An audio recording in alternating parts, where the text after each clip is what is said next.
मेरी वालदा माशाल्लाह माशाल्लाह 85 साल की हैं। अच्छा, अल्लाह के शुक्र से। माशाल्लाह। अब से 10 साल पहले तक वो जिम जाती थी। वाओ। वो जिम जाती थी और उन्होंने जिम जाना कौन सी एज से शुरू किया था?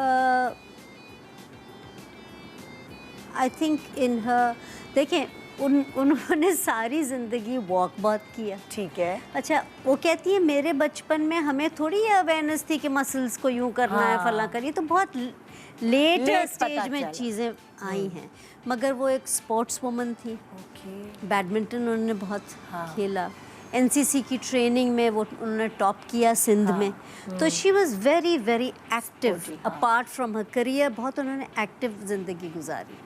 तो हम लोगों ने जिम जाना जब शुरू किया तो अम्मी सबसे एल्डरली थी जिम में। और वो 45 मिनट जाके जो भी इंस्ट्रक्टर कहता था वो करती थी। और बड़े डिसिप्लिन के साथ। और वो जो एक्सरसाइजेज उन्होंने सीखी, फिर कोविड के बाद हम जा नहीं सके। तो फिर वो घर पे ही हमने कुछ वेट्स वगैरह, बैंड्स, स्ट्रेंथ ट्रेनिंग, और वो घर पे जो था वो घर पे करती थी। और अब ये बात है कि वो बहुत ज़्यादा देर खड़ी नहीं हो सकती। शी कैन वॉक अल्हम्दुलिल्लाह। मगर वो बैठ के अपने स्ट्रेचेस, मतलब लिटरली इतना वो स्ट्रेच, अगर ये हाथ वहाँ ले जाना चाह रही हैं तो जहाँ डॉक्टर साहब बैठे वहाँ तक वो ले जाएंगी। You see, yes. तो मसल स्ट्रॉन्ग थे उनके। हाँ, तो body is very flexible even now. और वो अपने हाथों की एक्सरसाइज, फिर वो कुछ गेम्स खेलती हैं फॉर मेंटल एक्सरसाइज, पाँव की करती हैं, फिर लेग रेजेस करती हैं।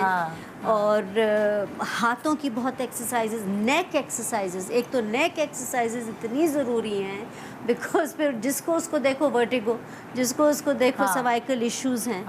तो समझने की सिर्फ यही बात है। मुझे बुरा लग रहा है कि मैं ये साइंस रिलेटेड बातें कर रही हूँ इसलिए कि यहाँ पे सब क्वालिफाइड लोग बैठे हैं। लेकिन ये तो प्रैक्टिकली आप ऊपर बात सही कर रही हैं। आई एम अ ले पर्सन।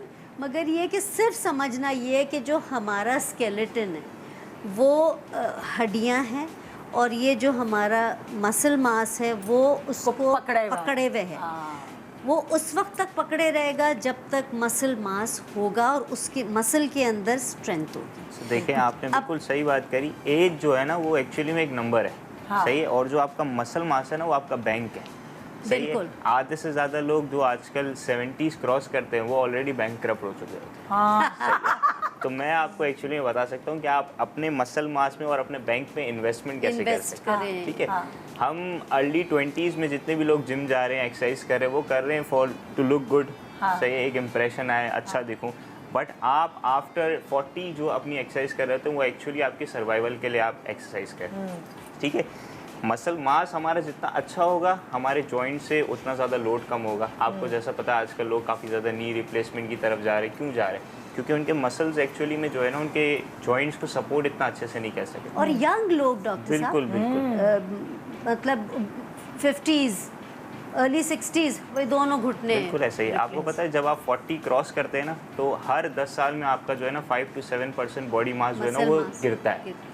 उससे प्रिवेंट करने के लिए आपके लिए सबसे ज़्यादा इम्पॉर्टेंट है कि आप वेट ट्रेनिंग शुरू करें। हमारे यहाँ सोसाइटी में माँ बाप और बहुत जितने भी एल्डरली लोग होते जाते हैं वो वॉक पे बड़ा ध्यान देते हैं। Walk is really good, but walk जो है ना वो एक्चुअली आपके हार्ट पे अच्छा खासा इफेक्ट करती है, मसल्स पे करती है, बट उसका जो परसेंटेज होता है बहुत कम होता है। इंस्टेड हमें चाहिए कि हम वेट ट्रेनिंग की तरफ जाएं, क्योंकि वेट ट्रेनिंग से सिर्फ ये नहीं होता कि आपके मसल मास इंक्रीज हो। एक बहुत मिथ बना हुआ है कि आपके डोले बन जाएंगे। खवातीन वेट ट्रेनिंग जो है किस उम्र तक कर सकते हैं? Can older people also do it? Yes, I have a 95 year old client, उनको भी मैं वेट ट्रेनिंग करा। Oh good. क्योंकि वेट का जो आप बोलते हैं कि ना असर होता है बॉडी पे, वो सिर्फ मसल्स पे नहीं होता, आपके बोन्स पे भी हो रहा होता है। जब आप वेट अपने बोन्स पे डालते हैं ना तो बोन्स एक्चुअली रिक्वायर करती है कि वो ज़्यादा न्यूट्रिशन एब्जॉर्ब करें। अब हमारे यहाँ पे मिथ है कि जैसे मैं लेट्स सपोज कि कोई सर्जरी की तरफ जा रहा है, नी या हिप रिप्लेसमेंट की तरफ जा रहा है, तो उनको डॉक्टर ने कह दिया है कि भाई आपको 2 हफ्ते में सर्जरी करानी है। अब वो क्या सोचते हैं कि भाई 2 हफ्ते में बेड पे लेटूंगी या लेटूंगा,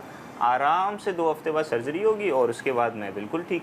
वो बट नहीं होता। उसका जो है ना रिवर्सल हो जाता है। जब आप 2 हफ्ता बेड पे रेस्ट करते हैं ना, तो एक्चुअली आपका जो मसल मास है ना वो रिड्यूस हो रहा होता है। सही। उसका नुकसान आपको सर्जरी में भी होता है, और उसके बाद जो सर्जरी के बाद रिहेबिलिटेशन आती है उसमें बहुत ज़्यादा जो है ना आपको मतलब मसला हो रहा होता है। अगर आप उससे पहले एक्सरसाइज कर रहे हैं सर्जरी से पहले 1 हफ्ता 2 हफ्ता तक, तो सर्जरी आपके लिए एक डे केयर प्रोसीजर हो जाता है। आप सर्जरी कराते हैं, इन 48 आवर्स आप घर पे होते हैं, और आपके लिए फिर खड़ा होना, चलना, मतलब मूवमेंट इज द की। हमारे यहाँ बुजुर्गों को सबसे ज़्यादा मसला इस वजह से आ रहा होता है कि वो इंडिपेंडेंट नहीं रहते। हाँ। तो उस चीज को प्रिवेंट करने के लिए exercise is the best option. And और आप कह रहे हैं 40 से शुरू कर दिया, अगर पूरी जिंदगी नहीं एज अर्ली एज पॉसिबल। अच्छा, अब अगर पूरी जिंदगी नहीं की, अक्ल ही बाद में आई है, कोई मसला नहीं। 40 तो कहीं तो आदमी शुरू हो ना, it's never too late to start. जहाँ पे भी शुरू करेंगे तो आपको फायदा होना शुरू हो बिल्कुल ऐसा ही जाएगा। है। अगर आप 70s में भी स्टार्ट कर रहे हैं, 80s में भी इवन स्टार्ट करें, तो आपका ना लाइफ स्पेन कुछ ना कुछ हद तक जो है ना बढ़ That's a जाता good है। information, because मैं भी ये सोचती थी कि एक सर्टेन एज के बाद आप वेट ट्रेनिंग नहीं कर सकते। Exactly, क्योंकि इतनी एनर्जी नहीं होती बिल्कुल according कर to सकते your- हैं, आपको थोड़ा सा वेट रिड्यूस कर देना है अपनी। बिल्कुल ऐसा ही बॉडी है। की और capability वेट पे। ट्रेनिंग क्या है डॉक्टर साहब, सॉरी माजरत नहीं, के नहीं, साथ, कोई issue नहीं। कि आप अपने मसल्स को चैलेंज करते हैं, हाँ, है ना, चैलेंज कर रहे हैं और रेजिस्टेंस दे रहे हैं ना आप। अब नेक एक्सरसाइज अगर कर रहे हैं तो यहाँ पे आपने मोड़ के यूँ आपने रोका, ये रेजिस्ट किया आपने और अपनी गर्दन को यूँ मोड़ा, तो आपको यहाँ रेजिस्टेंस महसूस होगी। तो मैं अक्सर लोगों को देखती हूँ यूँ यूँ कर रहे होते हैं, भाई ये कोई एक्सरसाइज नहीं है। नहीं, एक्चुअली में ये एक एक्सरसाइज होती है आपके जो है ना नेक के बैक के मसल्स के लिए होती है। नहीं But डॉक्टर साहब, वो मगर उसको थोड़ी रेजिस्टेंस तो देनी। रेजिस्टेंस जरूरी होती है, बट हाँ, कुछ मगर वो जो एक्सरसाइज जोर जोर से लोग बॉडी वेट पे भी, जैसे हम कहते हैं ना कि आप सिर्फ पुशअप कर लें, तो वो बॉडी वेट, जैसे नेक का भी एक वेट है जो आप मतलब हेड का भी एक वेट है जो आपके नेक ने उठाया है, तो आप एक्चुअली भी जब मूवमेंट कर रहे हैं ना, तो वो अपनी जगह पे एक्सरसाइज हो रही है। बट उसका सिर्फ पैटर्न हम करेक्ट कर सकते हैं कि वो बहुत एग्रेसिव नहीं कर रहा हो, ताकि Aggressive नहीं उसको होना इंजरी ना चाहिए। हो जाए। और